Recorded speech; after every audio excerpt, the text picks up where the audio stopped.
Bwana Yesu asifiwe. Leo tutajifunza ujumbe unaosema kwamba matatizo unayopitia ni fursa ya kukua, na Roho Mtakatifu akakufundisha kwenye mafundisho haya, na mafundisho yakafanyike baraka kwako kwa jina la Yesu Kristo wa Nazareti aliye hai. Amen.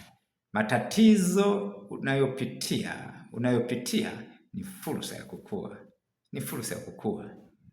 Ni fursa ya kukua. Najua watu wengi wanaogopa kupitia matatizo.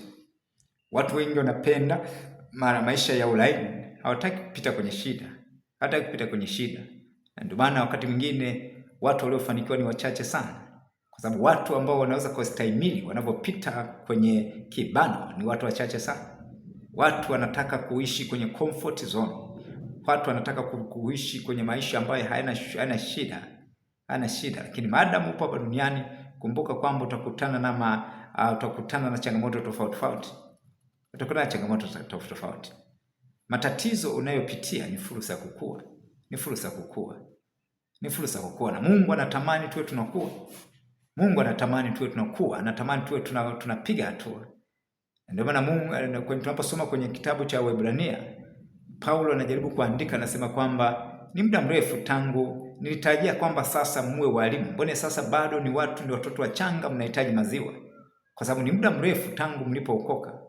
Kwa nini hao watu wameokoka muda mrefu lakini bado ni watu wachanga, bado ni watu ambao wanahitaji maziwa? Maana yake hawajaongezeka. Na hakuna mzazi yote ambaye huwa anaweza kufurahi mtoto wake ambaye hakui. Vivyo hivyo Mungu anatamani tukue. Namna gani ambapo Mungu anaweza kutusaidia kukua? Ni kupitia matatizo mbalimbali, kupitia changamoto mbalimbali. Mtoto kabla hajaanza kutembea kwa miguu yake mwenyewe, anapojifunza kutembea atadondoka, atapata makovu. Na ndio maana watoto wengi utakuta wana makovu kichwani na makovu miguuni. Ni katika harakati za kukua anakutana anaumia mpaka na makovu. Lakini yote ni katika mchakato wa kukua. Atadondoka wakati mwingine kwenye simenti, kwenye sakafu, wakati mwingine atapata manundu. Lakini yote hiyo ni katika hatua ya kukua, kwamba asibaki kwenye hatua moja ya kupakatwa. Inabidi aingie kwenye hatua nyingine, anaingia kwenye kutambaa, baadaye kutembea.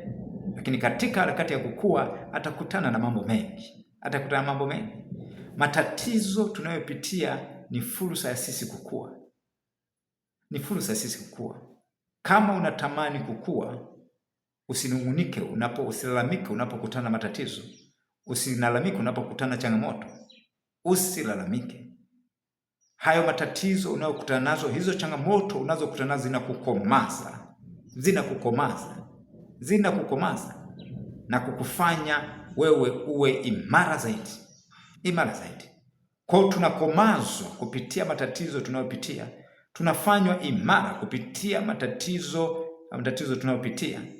Tunaposoma kwenye Samueli wa kwanza 17:36, tunaona habari za Daudi. Daudi kabla ya kupambana na Goliath, alipambana na dubu na simba. Goliath ilikuwa ni jitu la vita tangu ujana wake, lakini Mungu alimwandaa Daudi kupitia dubu na simba. Na kupitia maandalizi hayo, Daudi alikuwa na uwezo wa kumpiga Goliath. Hakuna namna ambavyo tunaweza kushinda changamoto kubwa endapo changamoto ndogo tumeshindwa. Kushinda changamoto kubwa, kushinda matatizo makubwa tunayokutana nayo, mitihani mikubwa tunayopita nayo, ni baada ya kushinda mitihani midogo ya maisha tunayokutana nayo. Mwanafunzi kabla ya kuanza kufanya mtihani wa darasa la 7, kuna mtihani ambao utapewa wa darasa la 5, kuna mtihani ambao utapewa wa darasa la 6, kuna mtihani ambao utakuja kufanya sasa wa darasa la 7. Kwa mitihani tunayopitia, machangamoto tunazopitia ni fursa ya kukua.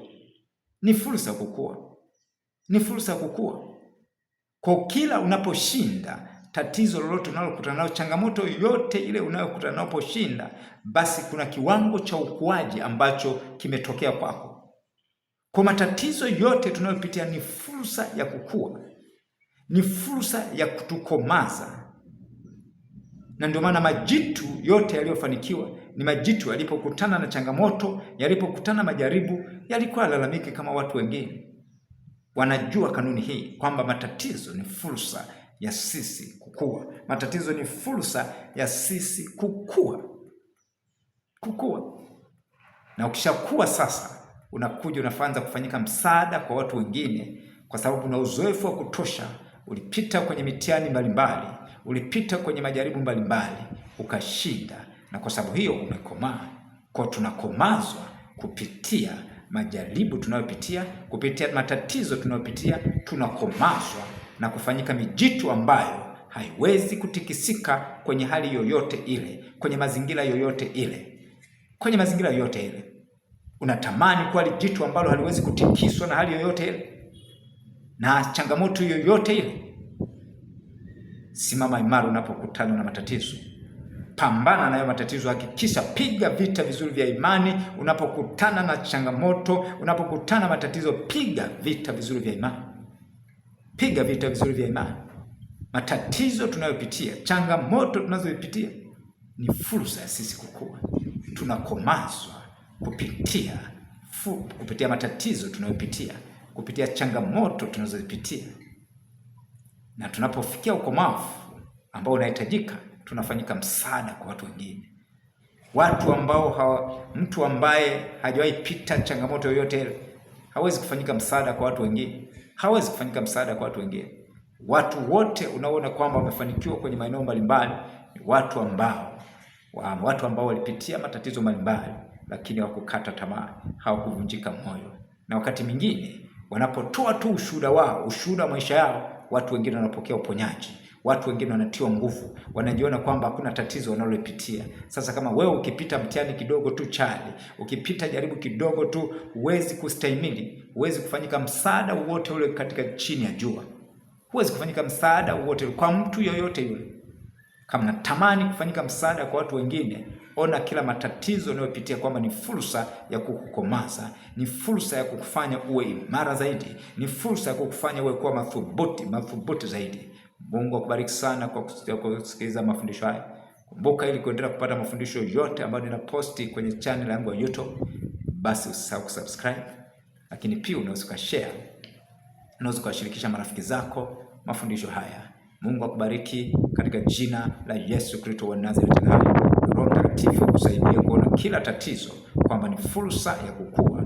Roho ya manunguniko, roho ya kulalamika ikuondoke katika jina la Yesu Kristo wa Nazareti, jina linalopita majina yote.